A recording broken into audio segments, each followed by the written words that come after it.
Movie के start में हम बर्ड को स्विमिंग पूल साफ करते हुए देखते हैं। वो पूल क्लीनर का काम करता था, लेकिन फिर वो अपना ड्रेस चेंज करके कुछ हथियार लेकर एक घर में घुस जाता है। असल में वो एक वैम्पायर हंटर होता है और वो वैम्पायर्स को मार कर उनके दांत सेल कर दिया करता था, जिससे उसे काफी अच्छी रकम मिल जाती थी। वो एक घर में जाता है, वहाँ एक बूढ़ी औरत होती है।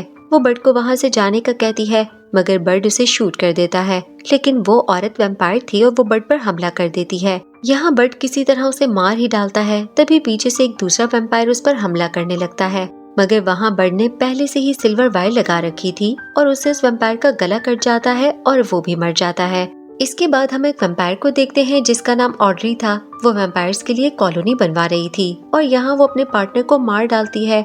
दूसरी तरफ बर्ड अपने घर वापस आ जाता है और वो अपनी बॉडी पर येलो कलर का मिक्सचर लगाता है ताकि कोई वैम्पायर उसे स्मेल करता हुआ उसके घर तक न पहुंच जाए, क्योंकि काफी सारे वैम्पायर्स उसके दुश्मन थे।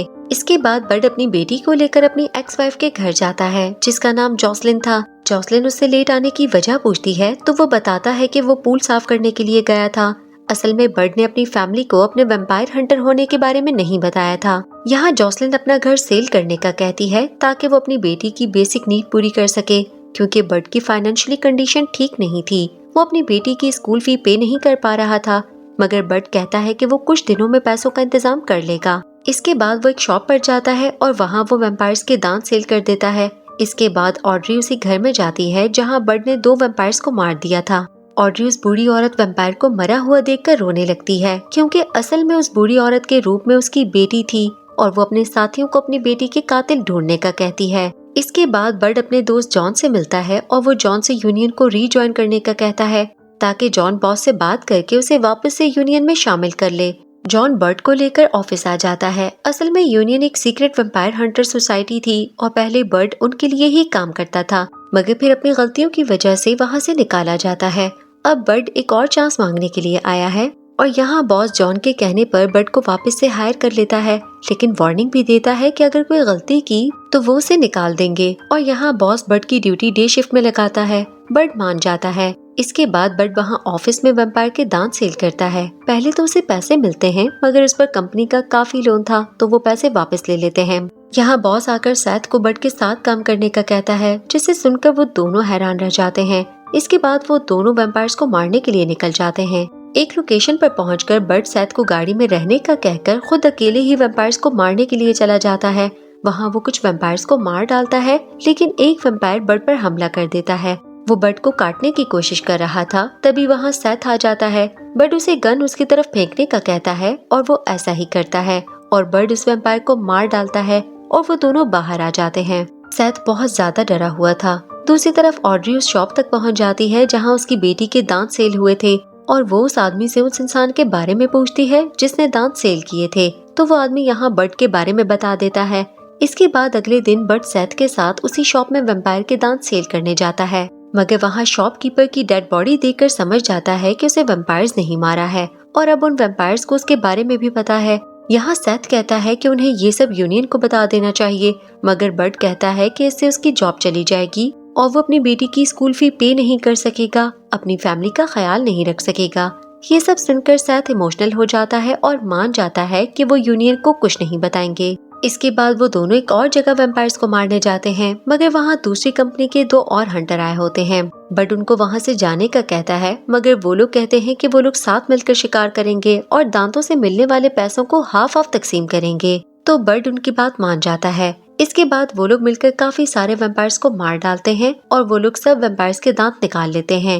वो लोग बहुत खुश थे। इसके बाद हम बर्ड के पड़ोस में एक लड़की को शिफ्ट होते हुए देखते हैं जिसका नाम हैदर होता है।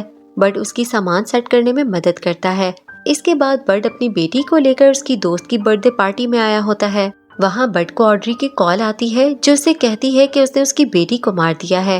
अब वो उसकी बेटी को मारकर उससे बदला लेगी।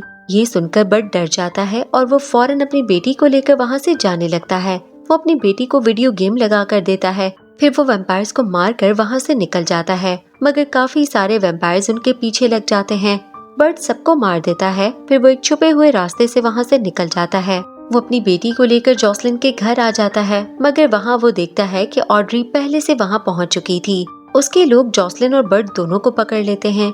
यहाँ बर्ड जॉसलिन को सब सच बता देता है कि वो एक वैम्पायर हंटर है और ये सारे वैम्पायर्स उससे बदला लेने आए हैं। ये सुनकर जॉसलिन डर जाती है। ऑड्री बट से कहती है कि तुमने मेरी बेटी को मारा है, अब वो उसकी बेटी को काट कर वैम्पायर बना देगी और फिर वो अपनी माँ का ही खून पिएगी। बट घबरा जाता है। वहाँ सेथ भी मौजूद था जो कि अब वैम्पायर बन चुका था और वो लोग बट को बेहोश करके उसकी बेटी और वाइफ को ले जाते हैं।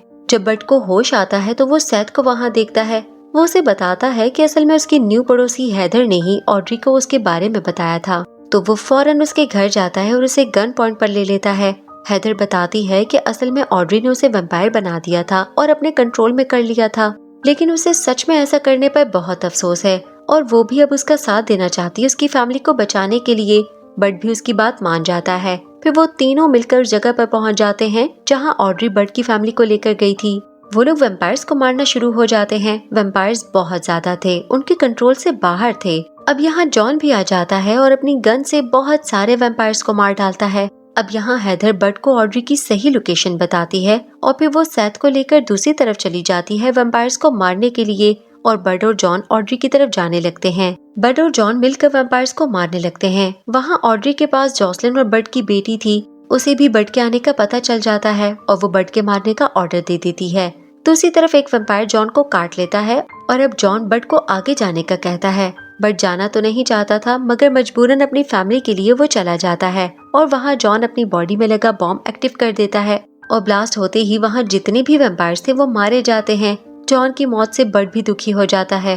तभी बट को एक वैम्पायर पकड़ लेता है। इससे पहले कि वो बट को मारता, वहाँ हैदर और सेथ आ जाते हैं और उसे बचा लेते हैं। फिर बट ऑड्री तक पहुँच जाता है और उसे शूट करता है, मगर उसकी स्पीड इतनी तेज थी कि वो बच जाती है और वो बट पर हमला कर देती है।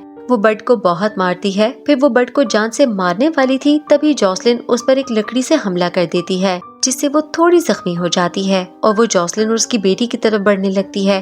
तभी बट उसे पीछे से शूट करता है, मगर वो अपने दांतों से गोली को पकड़ लेती है और वो अब बट को मारने के लिए उसकी तरफ बढ़ती है, मगर अचानक से उसका गला कट गया था क्योंकि बट उसे गोली मारने से पहले वहाँ सिल्वर की वायर बांध देता है और उससे ऑड्री मर जाती है और बट ने अपनी फैमिली को बचा लिया था। इसके बाद बट जॉन की हैट उठाकर सेथ को देता है और कहता है कि वो भी बिल्कुल जॉन की तरह बहादुर है। वो बहुत खुश होता है। फिर वो लोग बाहर आ जाते हैं और तभी वहाँ यूनियन का बॉस आ जाता है। वो बट पर रूल तोड़ने पर गुस्सा करने लगता है, तो सेथ यहाँ बॉस को सारी बात बताता है और कहता है कि बट ने मजबूरन ऐसा किया था। फिर बॉस उसे कुछ नहीं कहता और वहाँ से चला जाता है। फिर जॉसलिन बट से कहती है कि उसे ये सच उससे छुपाना नहीं चाहिए था और यहाँ उन लोगों की सारी प्रॉब्लम्स खत्म हो जाती हैं और दोनों एक बार फिर एक साथ हो जाते हैं और इसके साथ ही ये मूवी यहाँ खत्म हो जाती है। Thanks for watching and please subscribe to the channel movie spot और बेल आइकन दबाना ना भूलें ताकि हमारी हर लेटेस्ट वीडियो की अपडेट्स आपको मिल सकें। Thank you.